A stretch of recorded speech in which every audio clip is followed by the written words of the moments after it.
Section 1 of Nuggets of the New Thought. Nuggets of the New Thought by William Walker Atkinson. The Keynote. I can and I will. The recognition, equal to any task.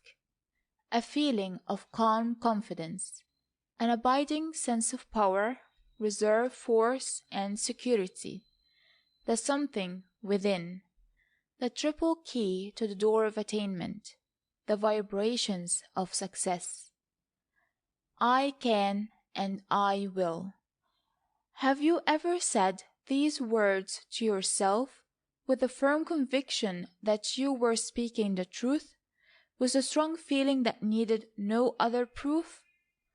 If so, you then felt within you a thrill which seemed to cause every atom of your being to vibrate in harmony with some note in the grand scale of life, sounded by the real self. You caught a momentary glimpse of the inner light, heard a stray note of the song of the soul, were conscious for the moment of yourself. And in that moment of ecstasy, you knew that untold power and possibilities were yours. You felt that you were in touch with all strength, power, knowledge, happiness, and peace. You felt that you were equal to any task, capable of executing any undertaking. For the moment, there was no fear in the world for you.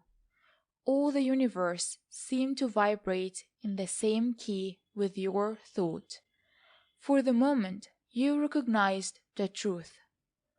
But alas, the spirit of doubt, distrust, fear, and unfaith called you again to earth, and the vision faded. And yet the remembrance of the sight, the echo of the sound, the remnant of the new-found strength is with you still. You still find that memory to be a stimulus to great efforts, a comforting thought in times of weakness and trial. You have been able to accomplish much by the aid of the lingering vibrations of the mighty thought. In times of great peril, grave perplexities, life and death struggles, a feeling of calm confidence and strength often comes to us, and we are borne on by a power of us, and in us, and yet in everything else too, that seems to lift us off our feet and sweep us on to safety, to peace, to rest. We are possessed of an abiding sense of power, reserve force, and security. When extraordinary conditions confront us, when our bodies seem paralyzed, our minds stupefied, our will-power gone, we are often made conscious of the existence of the real self, and it answers our involuntary demand, and comes to rescue with the cheering cry, "I am here!" Many of us have made use of this inner strength without realizing it. One day we were sorely distressed and made the demand, and lo, it was answered. We knew not from whence came this new-found strength, but we were conscious of the uplift and felt more confidence in ourselves. The next time we confidently demanded the aid, and again we were answered. We acquired that which we call confidence and faith in ourselves, and were carried over many a dark place and started on the road to success. Our repeated success caused us to think and speak of our luck, and we grew to believe that we had a star, and took chances and risks that others would not dream of. We dared. We made some apparent failures, but we soon came to know them as only lessons leading to ultimate success. The I can and I will feeling carried us over rough places safely, and we got to simply know that we would get there in the end. And so we went on and on, knowing that if we advanced 3 steps and slipped back 2. We were still 1 step ahead. We had confidence because we knew that things would come our way in the end. And so long as we held this attitude, we did succeed. And it was only when we lost heart at some unexpected slip, only when, after having attained success, we became dazed and frightened, and began to fear that our luck might turn, and that we would lose all of our accumulations. It was only then, I say, that our star waned. Talk with any successful man, and if truthful, he will admit having felt, from the time of his first success, that he had some sort of a pull with fate, some lucky star, some special providence operating in his behalf. He grew to expect results, to have confidence in things turning out right, to have faith in something of which he knew not the nature, and he was not disappointed. Things seemed to work in his favor, not always just in the way he expected, sometimes in an entirely different way.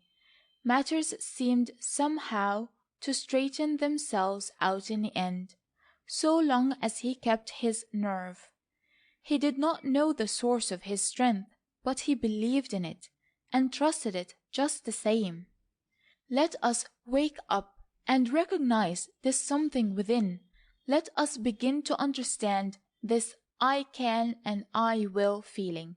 Let us cherish it if we have it, and cultivate it if we have it not. Do you know that we are young giants who have not discovered our own strength? Are you not aware that there are powers latent within us, pressing forth for development and unfoldment? Do you not know that earnest desire, faith, and calm demand will bring to us that which we require, will place at our hand the tools with which we are to work out our destiny, will guide us in the proper use of the tools, will make us grow? Do you not know that desire, faith, and work is the triple key to the doors of attainment? There are possibilities before us, awaiting our coming, of which we have never dreamed. Let us assert ourselves, take up the key, unlock the doors, and enter our kingdom. To accomplish, we must be possessed of earnest desire, must be as confident of ultimate success as we are of the rising of tomorrow's sun. We must have faith, and we must work out the end with the tools and instruments that will present themselves day by day.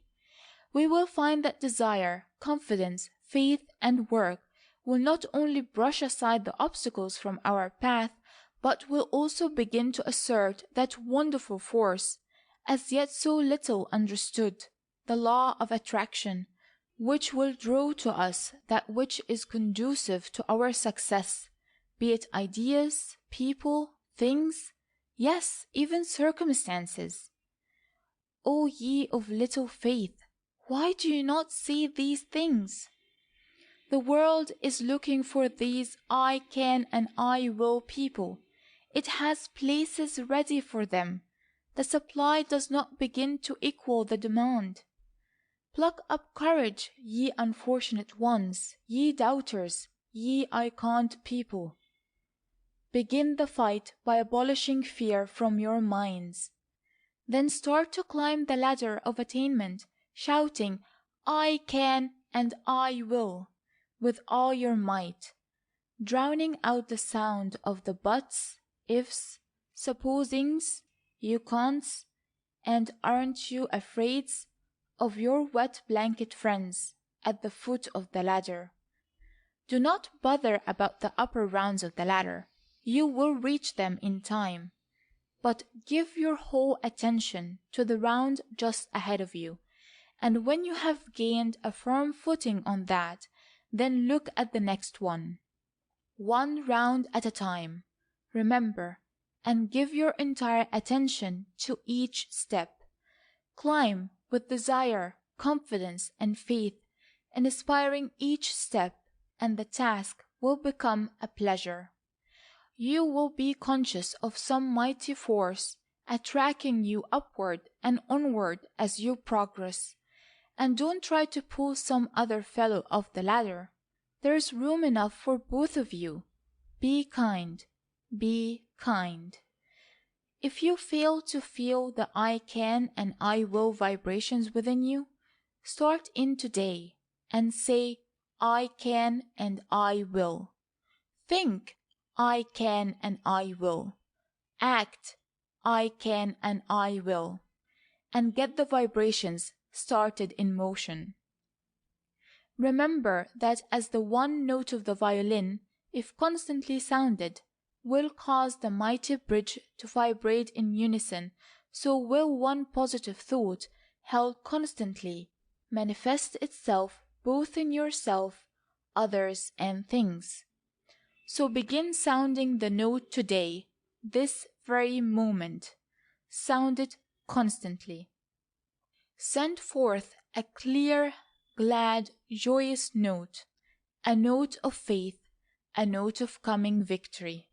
Sound it over and over again, and soon you will become conscious that the vibrations have commenced, and that the mighty structure of your being is quivering and vibrating to the keynote, I can and I will. End of Section 1.